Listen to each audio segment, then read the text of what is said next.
नमस्कार, मी सलोनी खिंडारी आणि तुम्ही पाहता न्यूज टुडे 24। आजचा विषय हा अत्यंत गंभीर आहे। भ्रष्टाचार करून करून किती करायचा, यामध्ये माणसाने काही सीमाच ठेवलेली नाहीये। आता मी रासनी माथनी या ठिकाणी आहे।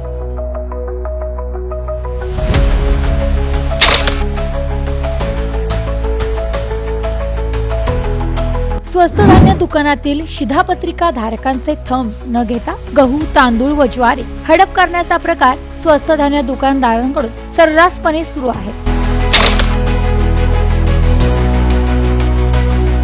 गोरगरीब जनतेचे धान्य लुटणाऱ्यांच्या मुसक्या जिल्हा महसूल व पोलीस प्रशासन आवळणार की नाही?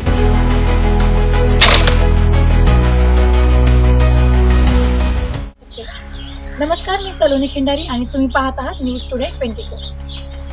देशातील काही गोरगरीब जनता यांच्यावर उपासमारीची वेळ येऊ नये आणि काही जण उपाशी झोपू नये यासाठी पंतप्रधान नरेंद्र मोदी यांनी स्वस्त धान्य ही योजना सर्वत्र राबवली। परंतु या योजनेचा लाभ गरजू नागरिकांना होतोय का, हा सर्वात मोठा प्रश्न आहे।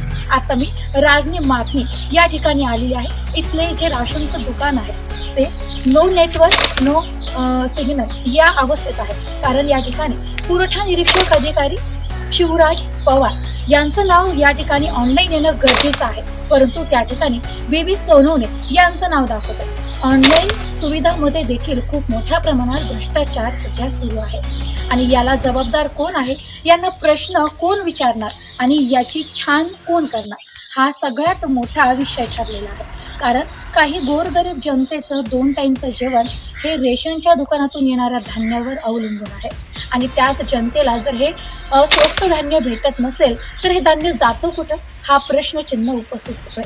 नगर तालुक्यातील राजनी माथनी येथील रेशन धान्य दुकानाचा थम्स क्रमांक 152213 100 243 असून नो नेटवर्क मध्ये येत असून या ठिकाणी कामकाजाच्या सोयीसाठी शासनाने पुरवठा निरीक्षक अधिकारी शिवराज पवार यांची नेमणूक केली असून त्यांच्या अधिपत्याखाली व त्यांच्या मशीन थम्सद्वारे गोरगरीब जनतेला धान्याचे वाटप केले जाते। मात्र त्यांच्या नावाऐवजी बीबी सोनवणे यांचे नाव येत असून या ठिकाणी मोठ्या प्रमाणात स्वस्त धान्याचा काळा बाजार उघडकीस आलाय। नमस्कार, मी सलोनी खिंडारी आणि तुम्ही पाहता न्यूज टुडे 24।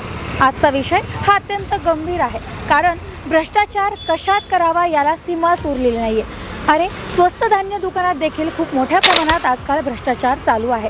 पंतप्रधान नरेंद्र मोदी यांनी सर्वत्र गोरगरीब कुटुंबांना 2 टाईमचं जेवण भेटावं यासाठी स्वस्त धान्य ही योजना राबवली, परंतु जेवढं धान्य हे नागरिकांना मिळायला पाहिजे ते धान्य फक्त ऑनलाईनवर रेकॉर्ड केलं जातं आणि त्याचं अर्ध धान्य हे जातो कुठं, हा प्रश्न सर्वसामान्य नागरिकांमध्ये उपस्थित होतोय। पण याकडे प्रशासन आणि पोलीस हे लक्ष देतील का नाही, हा देखील प्रश्न नागरिकांमधून विचारला जातोय। चाणक्य चौक दुकानात क्रमांक 70 असून थम्स मशीन क्रमांक 152221 600 168 हा आहे। दिनांक 26 फेब्रुवारी रोजी दुकान न उघडता ऑनलाईन सिस्टीमवर 101 कार्ड धारकांना सरासरी 356 क्विंटल गहू, 407 क्विंटल ज्वारी, 1212 क्विंटल तांदूळाचे वाटप दाखवण्यात आले असून हे वाटप दुपारी 2 वाजल्यापासून ते 4 वाजून 5 मिनिटाच्या वेळेत दाखवले आहे। पंतप्रधान नरेंद्र मोदी यांच्या संकल्पनेतील प्राधान्य गरीब कल्याण योजनेवर रेशन धान्य दुकानदार प्रशासनाला हाताशी धरून डल्ला मारत लाखो रुपयांचा दररोज भ्रष्टाचार करत असल्याचे उघडकीस आले असून जिल्हा प्रशासन गप्प का आहे, याकडे लक्ष देणार आहेत की नाही, असा सवाल गोरगरीब जनता विचारत आहे। कॅमेरामॅन अनिकेत यादवसह मी सलोनी खिंडारी, न्यूज टुडे 24, अहिल्यानगर।